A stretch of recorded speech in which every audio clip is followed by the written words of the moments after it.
बिस्मिल्लाहिर्रहमानिर्रहीम। बच्चों, नेक्स्ट हम चैप्टर जो है टॉपिक एसिड, बेसिस और साल्ट, इस चैप्टर में जा रहे हैं और इसमें हम लेक्चर नंबर 36 करने जा रहे हैं। कॉन्जुगेट एसिड और कॉन्जुगेट बेस क्या होते हैं, हम इसको डिस्कस करेंगे और उम्मीद है कि बच्चों आपको अच्छा समझ आएगा। थोड़ा सा कंसंट्रेट भी करना है आपने। इससे पहले बच्चों इस चैप्टर के अंदर से हम एसिड की डेफिनेशन, बेस की डेफिनेशन, लोरी ब्रोस्टेड कंसेप्ट, ये सारा हम पढ़ चुके हैं। तो नेक्स्ट हमारे पास इसमें कॉन्जुगेट एसिड क्या है। कॉन्जुगेट एसिड, बच्चों इसकी डेफिनेशन ये की जा सकती है, मुख्तलिफ तरीक़ों से डिफ़ाइन करते हैं। कोई भी बेस जब प्रोटॉन एक्सेप्ट कर लेता है तो वो कन्वर्ट हो जाता है कॉन्जुगेट एसिड के अंदर। ठीक है, ये इसकी डेफिनेशन मैं लिख सकता हूँ। व्हेन बेस accept proton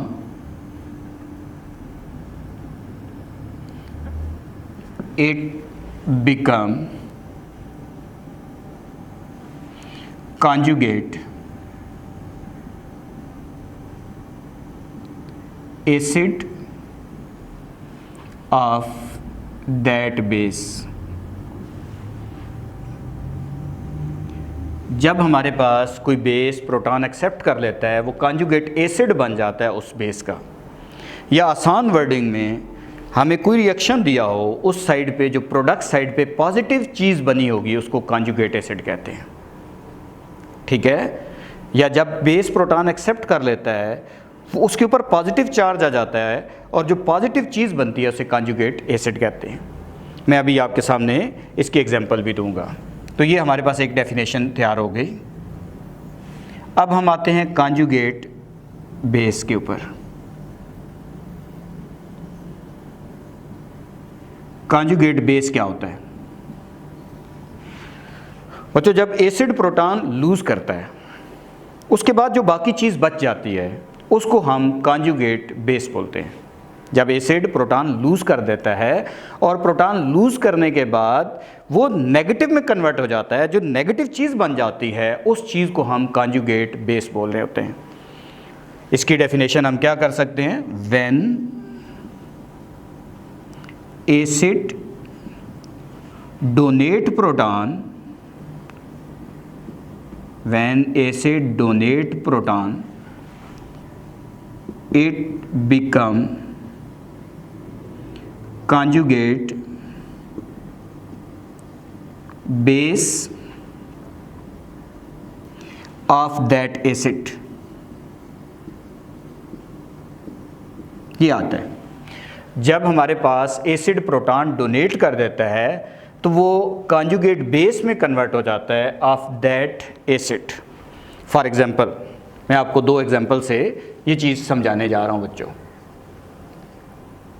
हमारे पास एग्जांपल में जैसे हमें पता है कि HCl ये ब्रोस्टेड कंसेप्ट के मुताबिक एसिड है क्योंकि ये प्रोटॉन डोनेट कर सकता है, इसलिए ब्रोस्टेड कंसेप्ट के मुताबिक इसको मैं नाम दे सकता हूँ एसिड का। इसी तरीके से इसके साथ अगर मैं H2O लिख देता हूँ, वाटर यूनिवर्सल सॉल्वेंट है और अगर कोई चीज़ एसिड आ जाए तो ये बेस बन जाता है, कोई बेस आ जाए तो ये एसिड बन जाता है। इसलिए इस वक्त ये क्योंकि प्रोटॉन एक्सेप्ट करेगा तो लोरी ब्रोस्टेड कंसेप्ट के मुताबिक ऐसी चीज़ जो प्रोटॉन एक्सेप्ट करे उसे बेस कहते हैं। ये बेस है। फिर मैंने कहा कि जब एसिड प्रोटॉन लूज कर देता है तो वो बेस बन जाता है और जब बेस प्रोटॉन एक्सेप्ट कर लेता है तो वो एसिड बन जाता है। उनके साथ कॉन्जुगेट का वर्ड यूज़ होना शुरू हो जाता है। जैसे इसने प्रोटॉन जब इसको दे दिया तो ये इसमें कन्वर्ट हो जाएगा H3O पॉजिटिव में, हाइड्रोनियम आयन में कन्वर्ट हो जाएगा।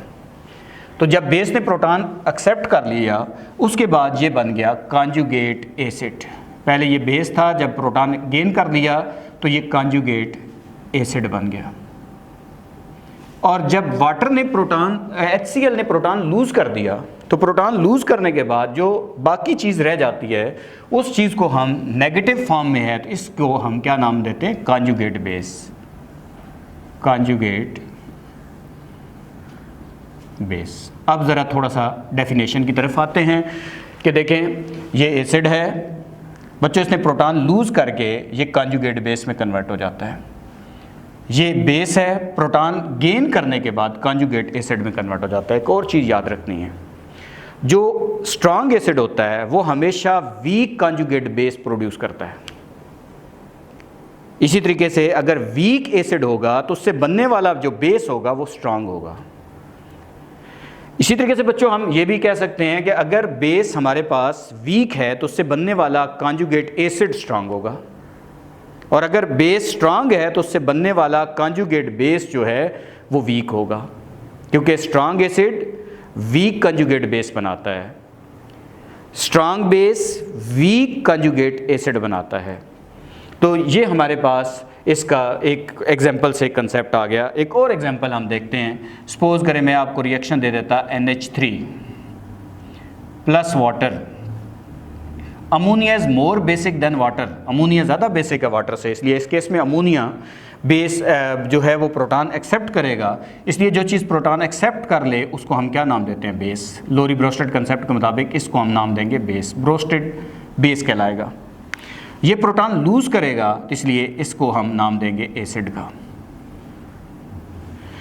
अब हमारे पास जो अमोनिया है उसने प्रोटॉन गेन करने के बाद अमोनियम आयन बना दिया। जो चीज़ पॉजिटिव बनती है, मैंने बड़ी आसान सी टेक्निक बताई कि जो चीज़ पॉजिटिव बने प्रोडक्ट साइड पे वो कॉन्जुगेट एसिड होता है। तो देखो बेस ने प्रोटॉन बच्चों एक्सेप्ट कर लिया, तो इसलिए ये हमारे पास कॉन्जुगेट एसिड बन गया ऑफ दैट बेस। अमोनिया के बेस का ये कॉन्जुगेट एसिड है। इसी तरीके से हमारे पास जो वाटर है इसने प्रोटॉन लूज कर दिया। प्रोटॉन लूज करने के बाद OH नेगेटिव में कन्वर्ट हो गया, और नेगेटिव सब्सटेंस जो किसी भी प्रोडक्ट में होती है वो हमारे पास बेस होगी। तो इसलिए हम इसको नाम देंगे कॉन्जुगेट बेस, कॉन्जुगेट बेस। तो यहाँ तक तो बच्चों मुझे उम्मीद है कि आप लोगों को चीज़ अच्छी समझ आ गई होगी कि ऐसी चीज़ जो प्रोटॉन लूज़ करे वो एसिड है, लेकिन प्रोटॉन लूज़ करने के बाद वो कॉन्जुगेट बेस बन जाता है। ऐसी चीज़ जो प्रोटॉन गेन करे वो बेस है, लेकिन प्रोटॉन गेन करने के बाद जो प्रोडक्ट बनती है उसे कॉन्जुगेट एसिड कहते हैं। एग्जाम्पल के तौर पे आपको ये चीज़ समझा दी। अब हम कॉन्जुगेट एसिड बेस पेयर्स पढ़ने लगे हैं। कॉन्जुगेट एसिड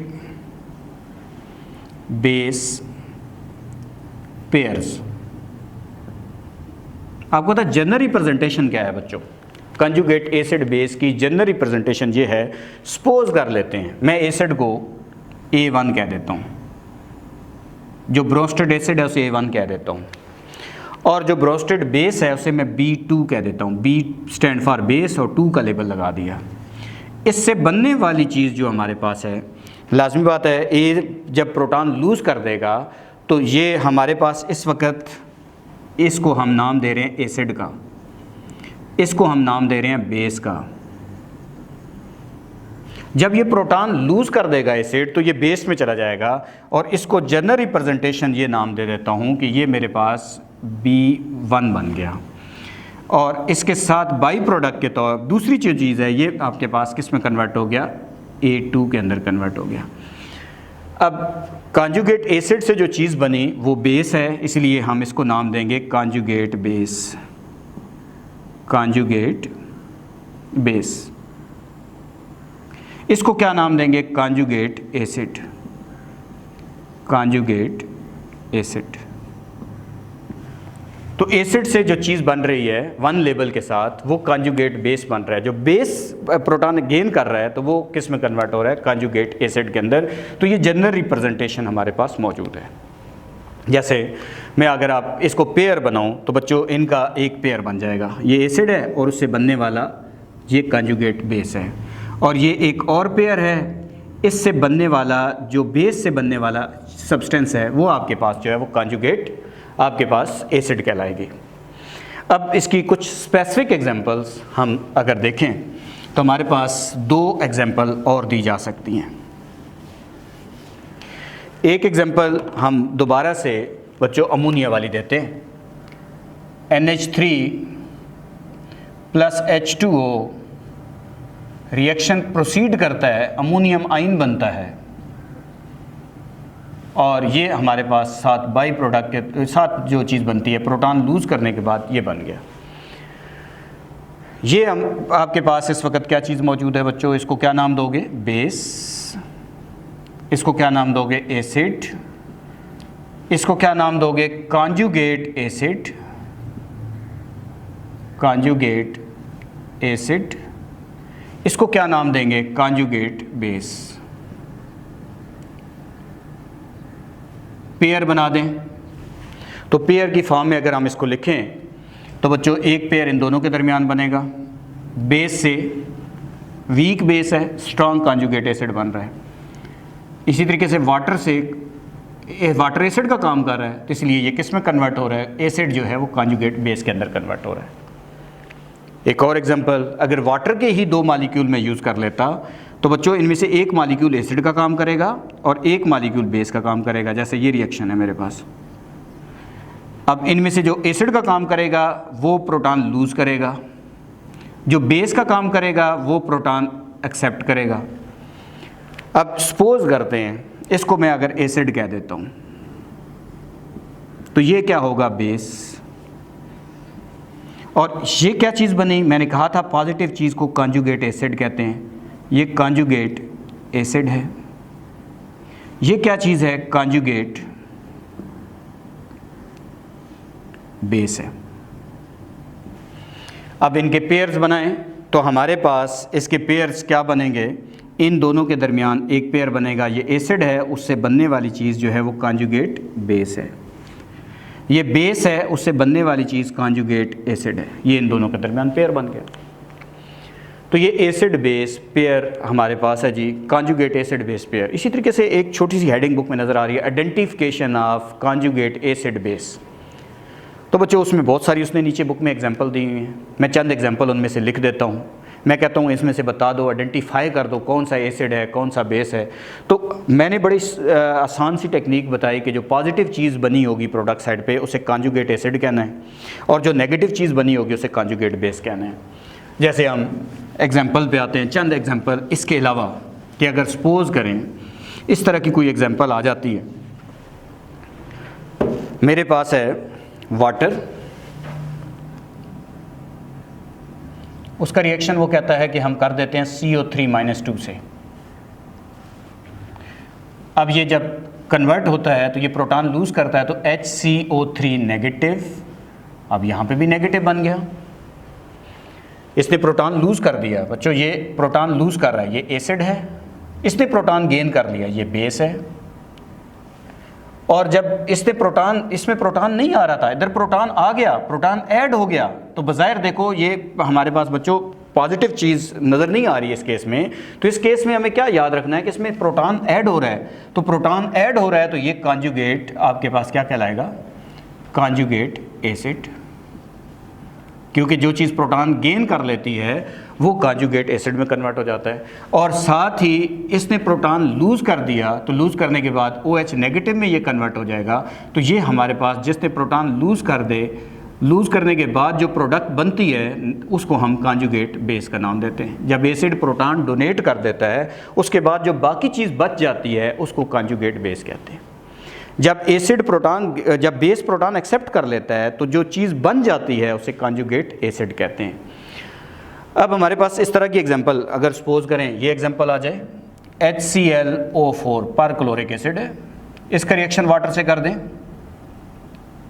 अब हमने याद रखना है कि इसमें ये प्रोटॉन लूज़ करने वाली चीज़ है, इसलिए इसको हम एसिड का नाम देंगे, और ये प्रोटॉन गेन करने वाली चीज़ है, इसलिए इसको नाम बेस का नाम देंगे। लेकिन जब हमारे पास एसिड प्रोटॉन लूज़ कर देता है तो वो कॉन्जुगेट बेस बन जाता है, ClO4-1 में जाएगा, तो ये कॉन्जुगेट बेस कहलाएगा। जब एसिड प्रोटॉन डोनेट कर देता है तो वो कॉन्जुगेट, जो बाकी चीज़ बच जाती है वो कॉन्जुगेट बेस कहलाती है। और इसी तरीके से जब बेस प्रोटॉन गेन कर लेता है तो जो हासिल होने वाली प्रोडक्ट होती है उसको हम कॉन्जुगेट एसिड बोलते हैं, कॉन्जुगेट एसिड। तो ये बच्चों कंसेप्ट है, आपने इस चीज़ को ऐसे भी देखें, डिफरेंट एग्जांपल दे के भी आपको ये चीज़ आपको समझाई गई। तो ये कॉन्जुगेट एसिड बेस का कंसेप्ट मुझे उम्मीद है कि बच्चों आपको अच्छा समझ आ गया। अब एक छोटी सी डेफिनेशन हमारी बुक में गिवन है और वो है हमारे पास strength of acid and base. Matrix से पढ़ते आ रहे हैं कि स्ट्रॉन्ग एसिड क्या होता है, स्ट्रॉन्ग बेस क्या होता है। तो इसमें छोटी सी एक बात उसने की है, उसको भी हम इसमें देख लेते हैं जी।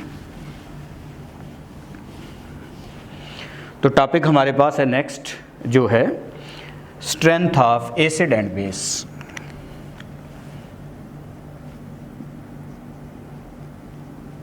Strength of acid and base.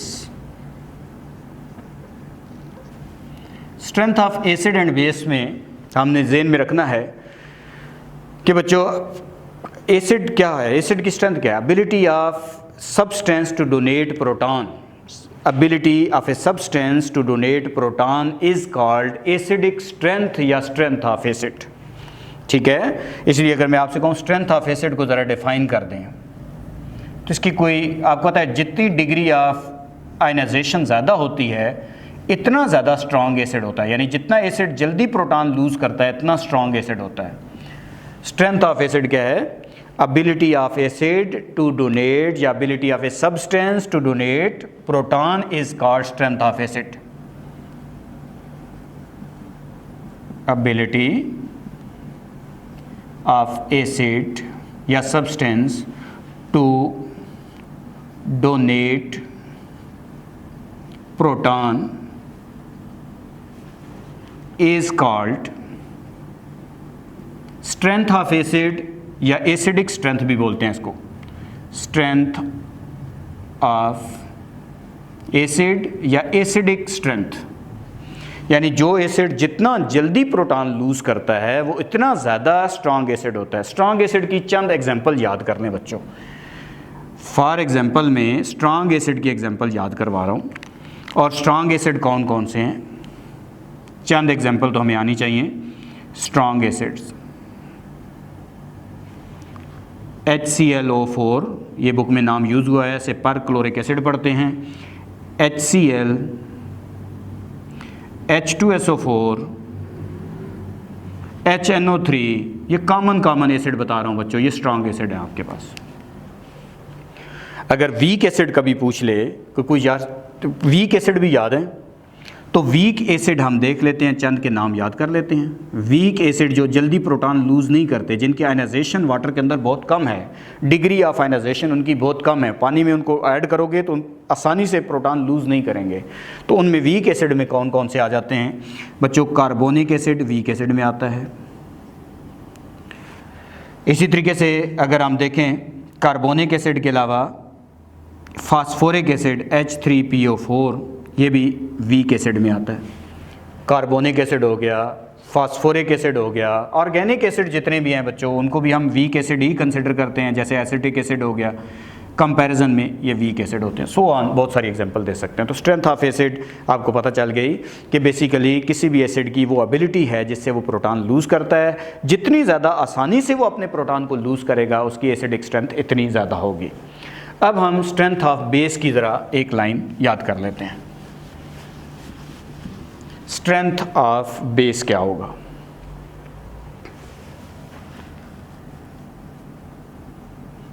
Strength of base, basic strength भी इसको कहते हैं, किसी बेस की बेसिक स्ट्रेंथ। जैसे वो उसके बिल्कुल ऑपोजिट चलना है, ability of acid to donate proton, तो वहां है ability of base to accept proton. तो इधर आएगा एबिलिटी ऑफ